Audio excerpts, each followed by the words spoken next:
La Misión Nacional Colombiana y la Iglesia Betania de la Reforma Labranza de Dios presentan su programa Estudiemos la Biblia, con la dirección de Leonel y Bélgica Ortiz. Este es un programa para profundizar en las verdades de Dios. Estudiemos la Biblia, con un enfoque de la Iglesia Reformada en Colombia. Este es su programa Estudiemos la Biblia. Invita la Misión Nacional Colombiana y la Iglesia Betania de la Reforma Labranza de Dios.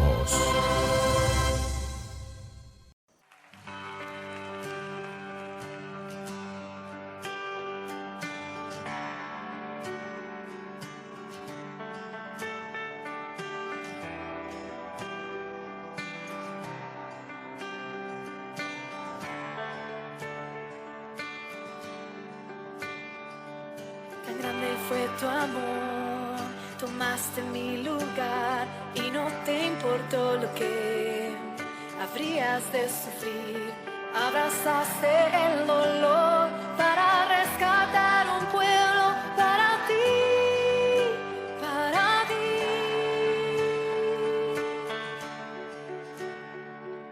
Tan grande fue tu amor, mirando mi maldad, soportaste tú mi cruz y mi humillación, y cada gota de tu sangre fue el precio de mi paz para estar frente a ti. Segunda de Timoteo 3:16 y 17 es el lema de este estudio bíblico y dice así: toda escritura es dada por el aliento de Dios y es también útil para enseñar, para reprender, para corregir, para instrucción que es en justicia, a fin de que el hombre de Dios sea apto, equipado para toda buena obra. Y te doy gracias, gracias por esa cruz. Recuerde también que este estudio no reemplaza a la iglesia.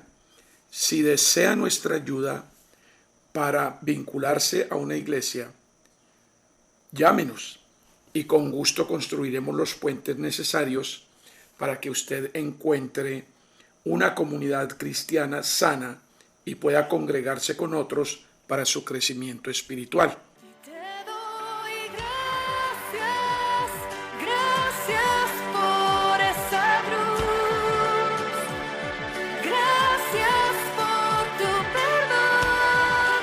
Perdido estaba y tu amor me encontró. Ahora encomendémonos al Señor para iniciar nuestro estudio de la palabra de Dios. Señor y Dios nuestro, gracias por tu presencia particular y especial en nosotros. Tú estás en todas partes, pero gracias por tu presencia en medio de nosotros. Ayúdanos a ser fieles y a ser honestos y correctos en la forma de exponer tu bendita palabra. Por favor, que tu Santo Espíritu nos guíe en la lectura, en la exposición, y que también los que sigan este estudio reciban tu bendición y tu gracia, para que en su mente y en sus corazones la verdad encuentre asidero, para que ellos sean convertidos o edificados según el caso, tu nombre sea glorificado y santificado y Cristo sea enaltecido y proclamado. Te pedimos estas cosas en el nombre precioso de nuestro Señor Jesucristo. Amén. Gracias, mi Salvador, misericordia se derramó, hermosa gracia la que me salvó. Hace apenas 6 días tuvimos la conmemoración de el Día de los Reyes Magos, de la Epifanía de nuestro Señor Jesucristo, de la adoración de los Reyes. Con esta festividad se termina el ciclo de conmemoraciones acerca de la encarnación de nuestro Señor Jesucristo. Y como no habíamos tenido la oportunidad, hoy mencionaremos algo acerca de la Epifanía del Señor, aunque, como les dije ya, su celebración fue el pasado lunes 6 de enero. Evangelio de San Mateo, capítulo 2, versículos 1 al 12. Cuando Jesús nació en Belén de Judea, en días del rey Herodes, vinieron del oriente a Jerusalén unos magos diciendo: ¿Dónde está el rey de los judíos que ha nacido? Porque su estrella hemos visto en el oriente y venimos a adorarle. Oyendo esto, el rey Herodes se turbó y toda Jerusalén con él. Y convocados todos los principales sacerdotes y los escribas del pueblo, les preguntó dónde había de nacer el Cristo. Ellos le dijeron: en Belén de Judea, porque así está escrito por el profeta. Y tú, Belén de la tierra de Judá, no eres la más pequeña entre los príncipes de Judá, porque de ti saldrá un guiador que apacentará a mi pueblo Israel. Entonces Herodes, llamando en secreto a los magos, indagó de ellos diligentemente el tiempo de la aparición de la estrella, y enviándolos a Belén dijo: id allá y averiguad con diligencia acerca del niño, y cuando le halléis, hacédmelo saber para que yo también vaya y le adore. Ellos, habiendo oído al rey, se fueron. Y aquí la estrella que habían visto en el oriente iba delante de ellos, hasta que llegando se detuvo sobre donde estaba el niño. Y al ver la estrella se regocijaron con muy grande gozo. Y al entrar en la casa, vieron al niño con su madre María, y postrándose lo adoraron. Y abriendo sus tesoros le ofrecieron presentes, oro, incienso y mirra. Pero siendo avisados por revelación en sueños que no volviesen a Herodes, regresaron a su tierra por otro camino.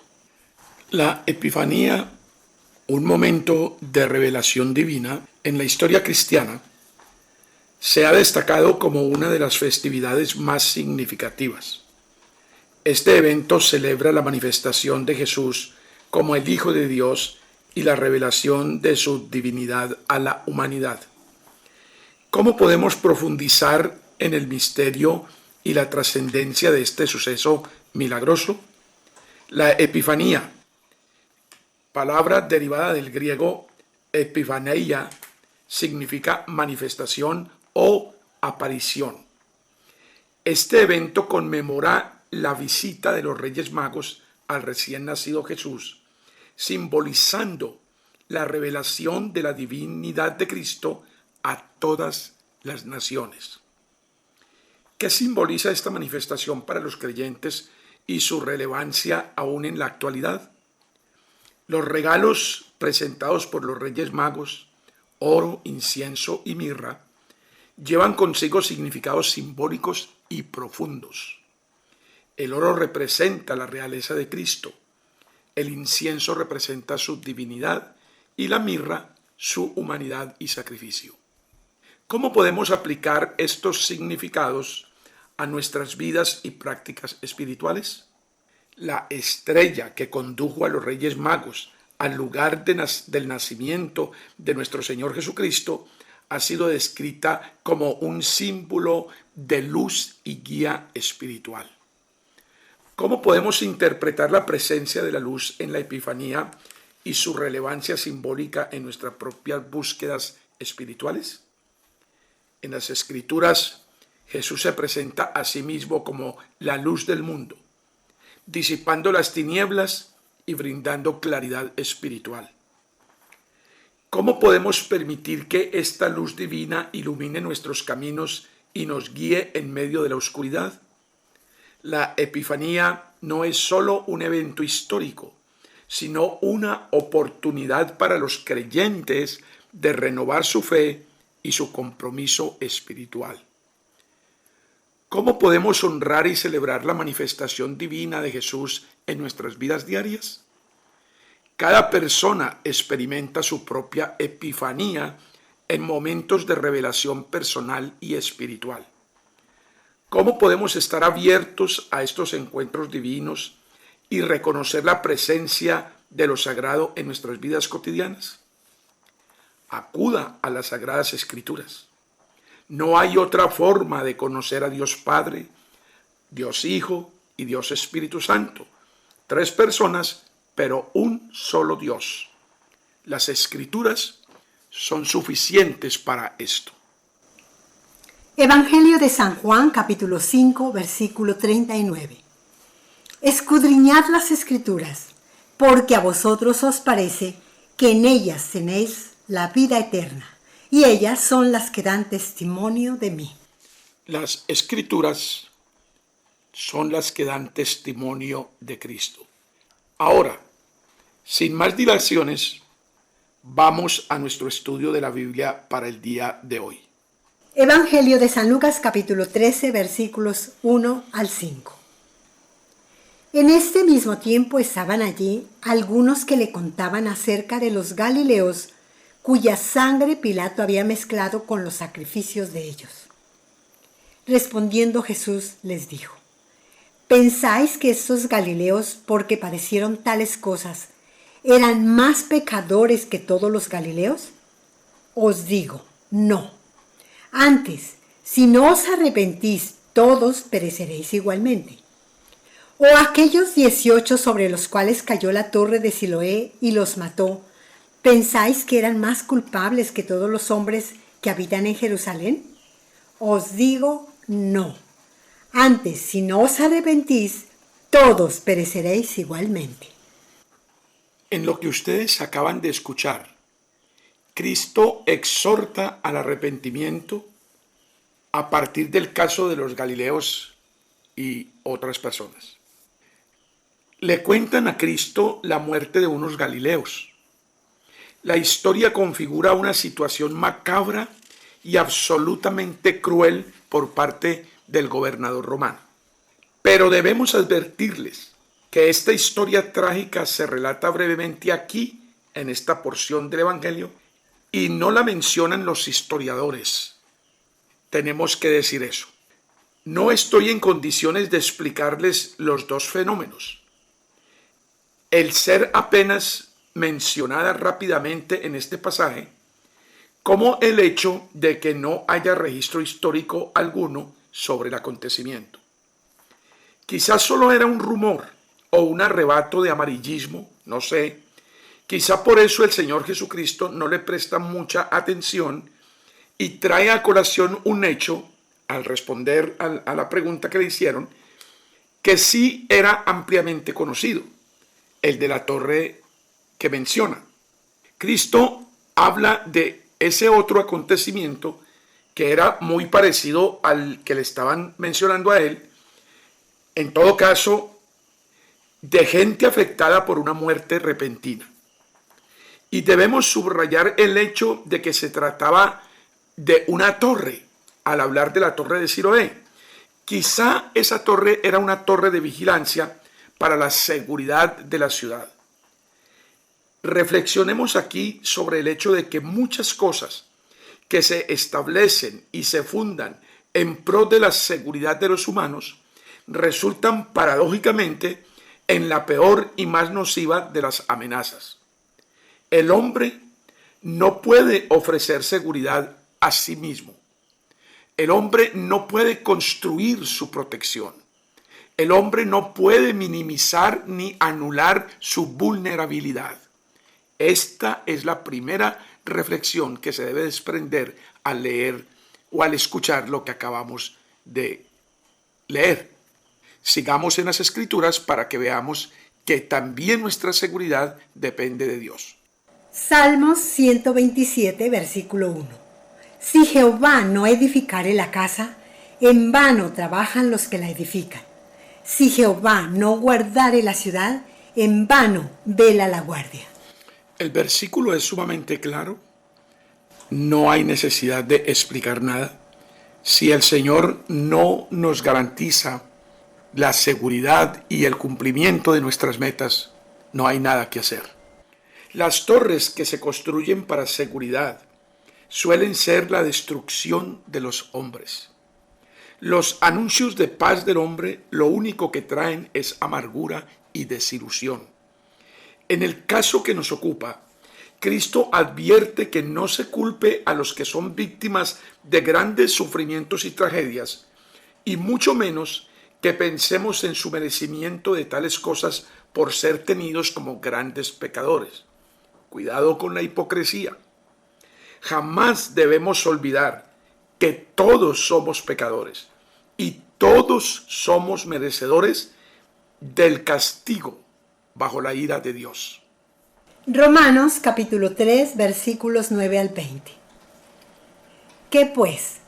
¿Somos nosotros mejores que ellos? En ninguna manera. Pues ya hemos acusado a judíos y a gentiles que todos están bajo pecado. Como está escrito, no hay justo ni aun uno, no hay quien entienda, no hay quien busque a Dios. Todos se desviaron, a una se hicieron inútiles. No hay quien haga lo bueno, no hay ni siquiera uno. Sepulcro abierto es su garganta, con su lengua engañan. Veneno de áspides hay debajo de sus labios. Su boca está llena de maldición y de amargura. Sus pies se apresuran para derramar sangre. Quebranto y desventura hay en sus caminos y no conocieron camino de paz. No hay temor de Dios delante de sus ojos.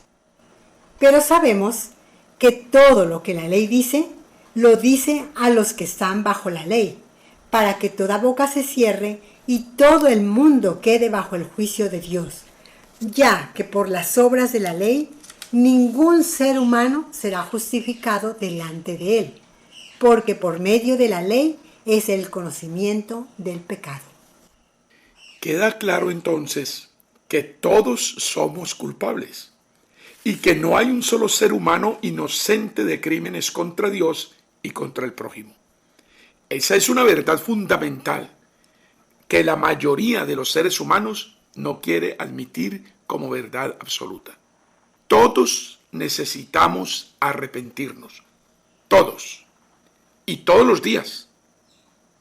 No hay nada en nuestras vidas que pueda asegurarnos en contra del golpe de la muerte.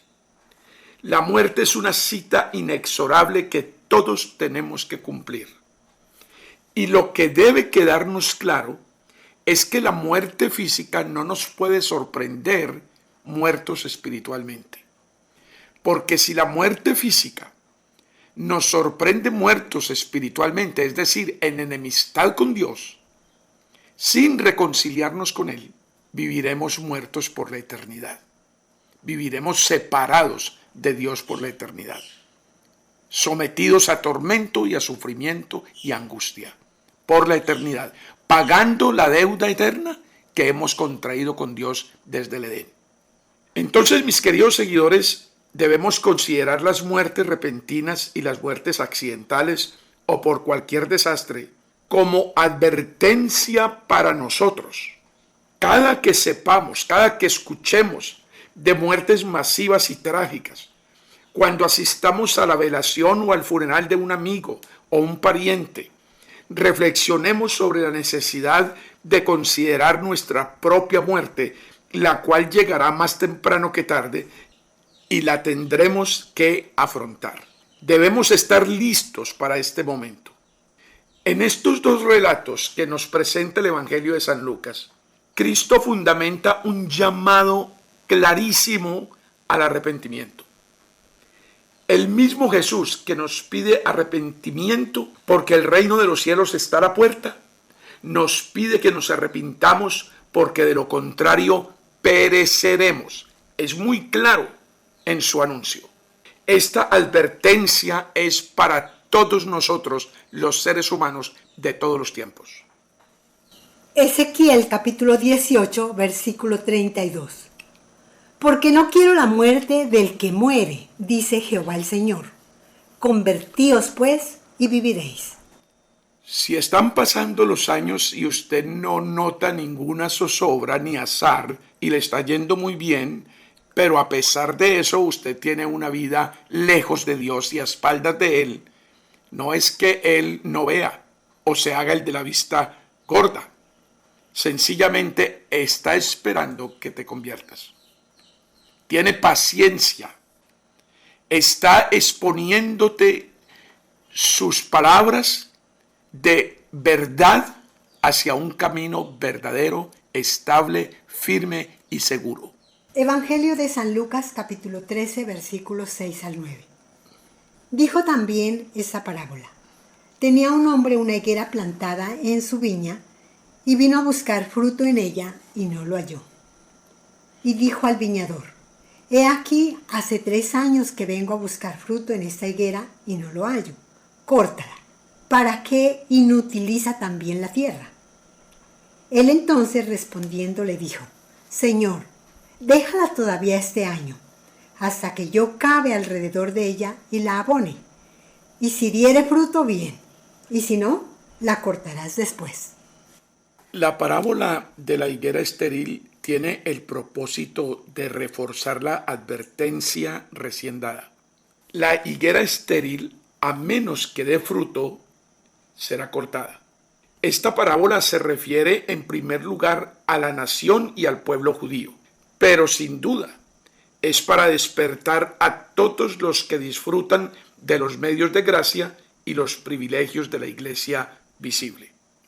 Muchas veces, de muchas maneras, lo he predicado, lo he enseñado, lo he sugerido, lo he expresado en toda clase de foros bíblicos, pero pareciera que los cristianos son los más sordos de todos en el mundo.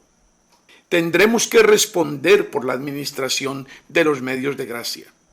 La única manera para lograr asemejarnos más y más a Cristo es edificándonos unos a otros, poniendo los dones a fructificar en la iglesia, en la comunidad de los hijos de Dios, para que nos beneficiemos unos a otros con el crecimiento.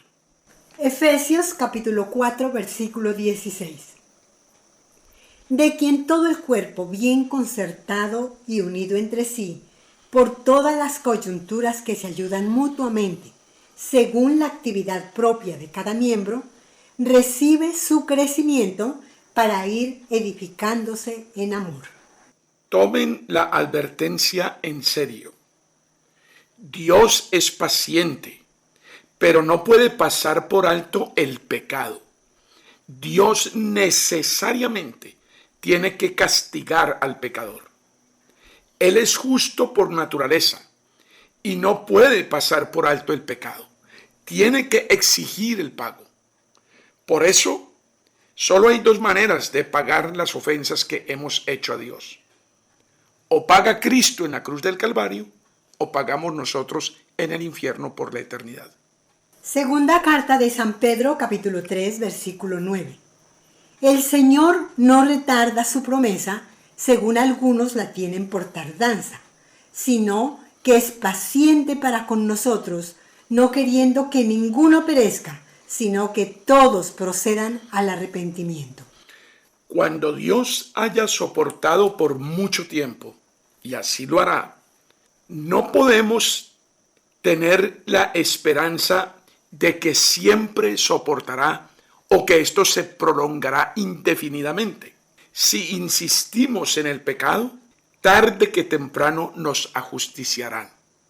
Números capítulo 32, versículo 23.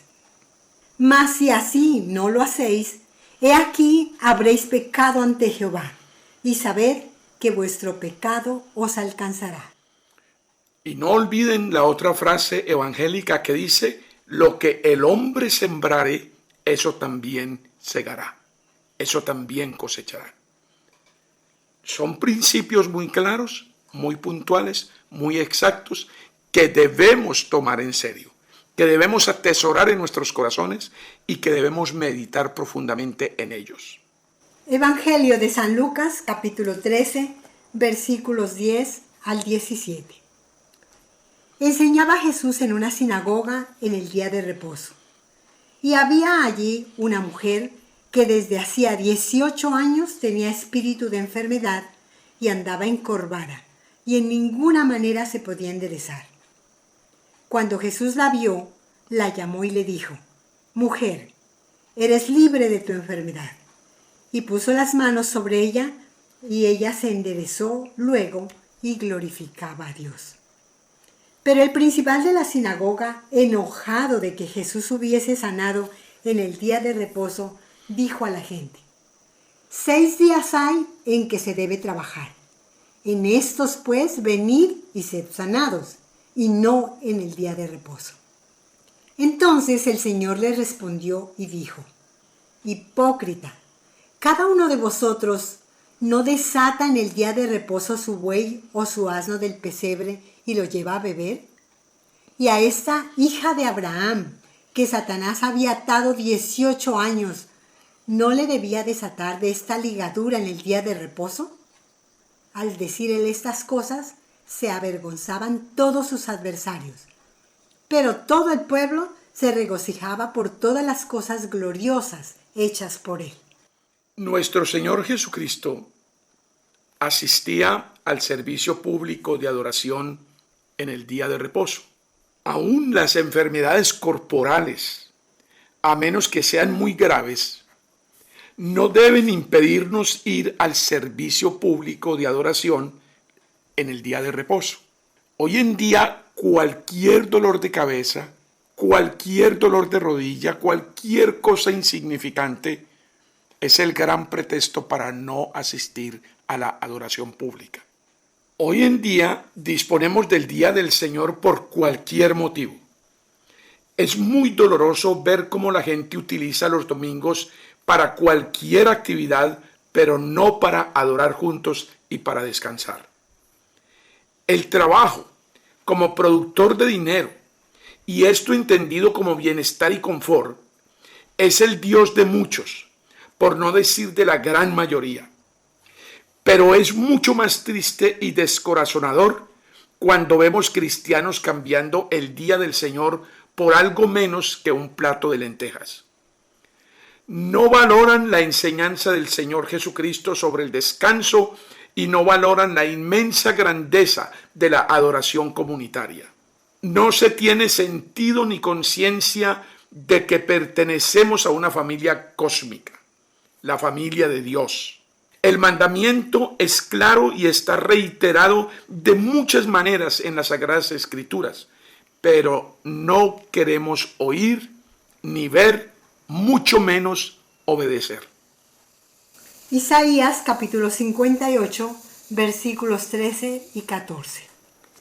Si retrajeres del día de reposo tu pie de hacer tu voluntad en mi día santo, y lo llamares delicia, santo, glorioso de Jehová, y lo venerares no andando en tus propios caminos, ni buscando tu voluntad, ni hablando tus propias palabras, entonces te deleitarás en Jehová, y yo te haré subir sobre las alturas de la tierra, y te daré a comer la heredad de Jacob tu padre, porque la boca de Jehová lo ha hablado. El énfasis en el último versículo, en el 14 que acaban de escuchar. Porque la boca de Jehová lo ha hablado. Es palabra de Dios. ¿Esto no es suficiente para usted? ¿Las promesas de Dios no tienen valor? ¿Acaso Dios miente? Es muy doloroso para nuestro corazón de pastores vivir cada domingo el menosprecio de las ovejas del Señor por su cuarto mandamiento. El cuarto mandamiento es una de las 4 formas como podemos relacionarnos correctamente con Dios y es otra de las fuentes de bendición inagotable para nosotros. Pero no queremos oír, no queremos obedecer. Pareciera que no tememos a Dios y a sus juicios. Esta mujer vino cumplidamente a adorar y para oír y meditar en la palabra de Dios a pesar de su terrible enfermedad. La mujer en mención vino por soberanía de Dios, prácticamente, para ser enseñada por Cristo mismo y para recibir bien para su alma en primer lugar. Y entonces, y solo entonces, como una consecuencia natural de este encuentro especial, Cristo alivió su enfermedad corporal. Aprendamos aquí de una vez por todas que el objetivo primario y central de la reunión de los cristianos el domingo es para adorar juntos a Dios, no para ninguna otra cosa. La gracia otorgada por este medio, en cualquier expresión o forma, es perfecto, es natural, es fruto de cosecha abundante, es bendición y gracia para nuestras vidas. Buscamos primero el reino de Dios y su justicia, y las demás cosas nos serán añadidas, y no al contrario. Aprendamos también de este pasaje que cuando las almas torcidas, es decir, en forma alegórica, enfermas o perdidas, se enderezan, ven la luz, lo demuestran glorificando a Dios. Hay fruto visible. Cristo sabía que este principal de la sinagoga tenía una verdadera enemistad contra él y su evangelio, y que solo lo ocultaba con un celo fingido por el día de reposo. Era mera apariencia. Realmente él no deseaba que fueran sanados en ningún día. Pero si Jesús dice la palabra y da su poder sanador, los pecadores son puestos en libertad. No hay nada que hacer contra los actos decisivos de Cristo. Esta liberación suele obrarse en el día del Señor, y cualquiera sea la labor que ponga a los hombres en el camino de la bendición, concuerda con el objetivo de ese día: glorificar a Dios.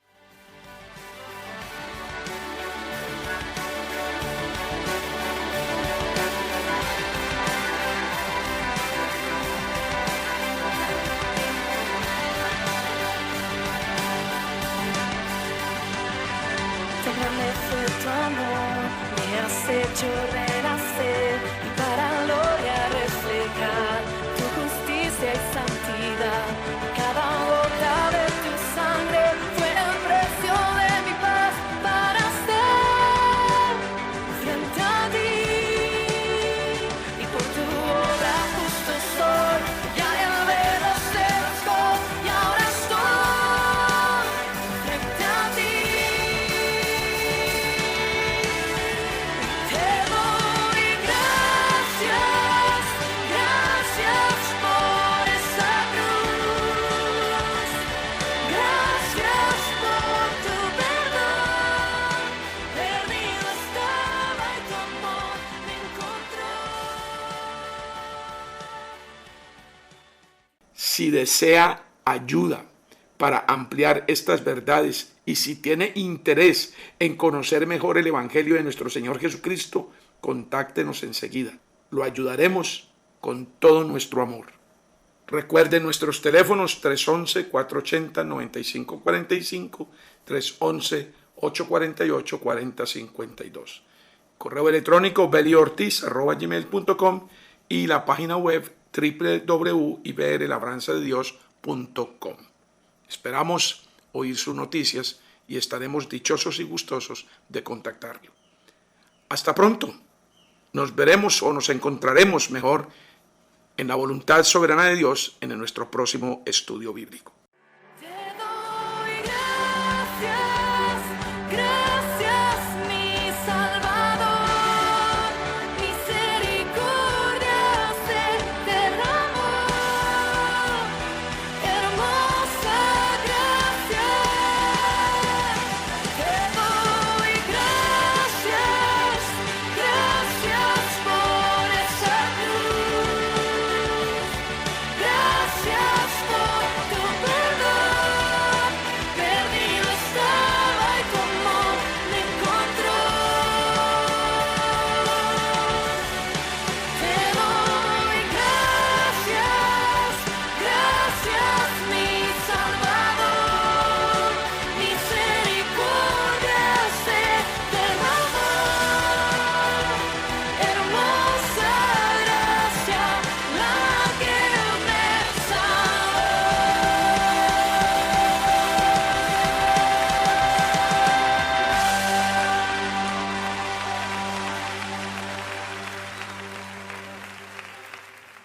Estudiemos la Biblia con la dirección de Leonel y Bélgica Ortiz.